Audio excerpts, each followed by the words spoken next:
फिर एक निवेदन करूंगा। जीवन में अगर बहुत तकलीफ है, बहुत कष्ट है, आपको पहले भी कहा, फिर कहते हैं 15 अक्टूबर को शिवरात्रि पड़ेगी।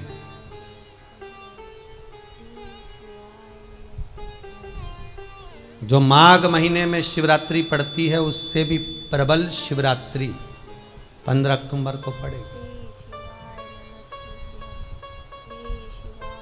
ये शिवरात्रि अधिक मास के महीने की शिवरात्रि है, अश्विन की। 19 वर्ष के 2 बार गैप करने के बाद ये अश्विन का जो अधिक मास आता है, इसके बाद 183 वर्ष के बाद आएगा और 183 वर्ष के बाद फिर इसमें की शिवरात्रि प्राप्त होगी। और 183 वर्ष किसने देखे? कौन ने देखे? और निवेदन करूंगा, अगर जिंदगी में थोड़ी सी तकलीफ है, दुख है, कष्ट है, परेशानी है, तो उस शिवरात्रि को हाथ से मत जाने दो। 15 अक्टूबर वाली शिवरात्रि को आपको पहले भी कहा कि क्या क्या वस्तु भगवान शंकर को हम रात्रि के समय पर चढ़ा दें, जिससे हमारा रोग समाप्त हो जाए, हमारी बीमारी समाप्त हो जाए, हमारे जीवन में सुख समृद्धि लक्ष्मी आ जाए। वो समर्पण का भाव। और शिवरात्रि आने में देरी है, 15 अक्टूबर में भी अभी देरी है, और आपके जीवन में बहुत कष्ट है, बहुत कष्ट। महाराज 5 कमलगट्टे, 5 बेलपत्र तांबे के लोटे में जल भरकर रख लीजिए। सीधे हाथ पर उस कलश को रखो जिसमें 5 कमलगट्टे और 5 बेलपत्र रखिए। श्री शिवाय नमस्तुभ्यम शिव महापुराण का मूल मंत्र है, जैसे भागवत का मूल मंत्र है ओम नमो भगवते वासुदेवाय। शिव महापुराण का मूल मंत्र है श्री शिवाय नमस्तुभ्यम। इस मंत्र का 5 बार स्मरण कर कर आपको जो तकलीफ है उसको हृदय चित्त से धरकर मस्तक से कलश को लगाकर किसी एकांतेश्वर महादेव पर, एकांतेश्वर महादेव मतलब अपने गांव से, नगर से, शहर से जो बाहर खेड़े में हो, बिल्कुल बाहर,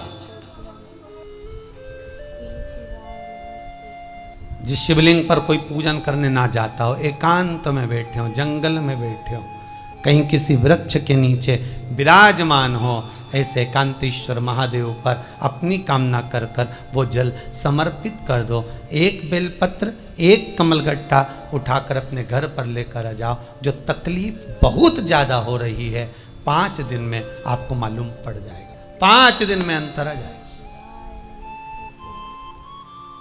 शिव का अनुमोदन करो, शंकर का स्मरण करो। महाराज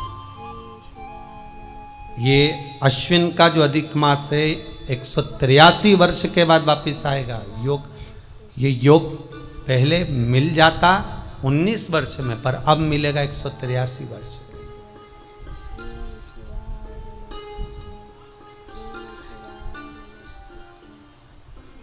एक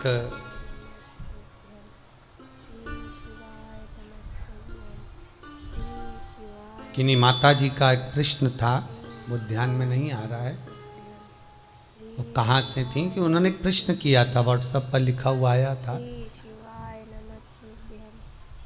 कि उनके घर में कोई बहुत ज़्यादा बीमार पड़ा हुआ है और बहुत बुजुर्ग है, लगभग 90-95 साल की हैं, और शरीर गल गया, शरीर में अब कीड़े पड़ रहे हैं। सिस्टर को बुलाते हैं, डॉक्टर को बुलाते हैं, तब उनको साफ करते हैं, शरीर इतना गल चुका है। उसके लिए क्या करना चाहिए?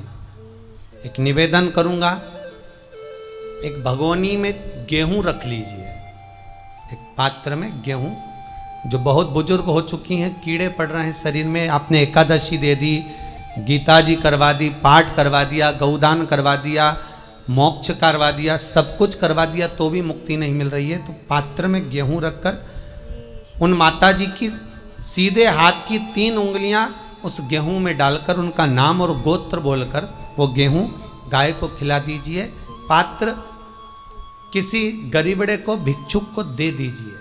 महाराज 3 या 4 दिन में मोक्ष प्राप्त हो जाता है। इतनी अगर भोग रही हैं तो कर सकते। इतना कष्ट अगर भोग रही हैं कि शरीर गल चुका है, कीड़े पड़ रहे हैं शरीर के अंदर और सारी खाल टपक टपक कर गिर रही है, तो उनकी मुक्ति हो, उनका मोक्ष हो।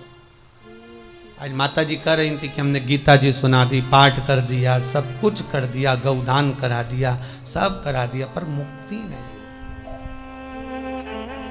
शिव का हो, शंकर को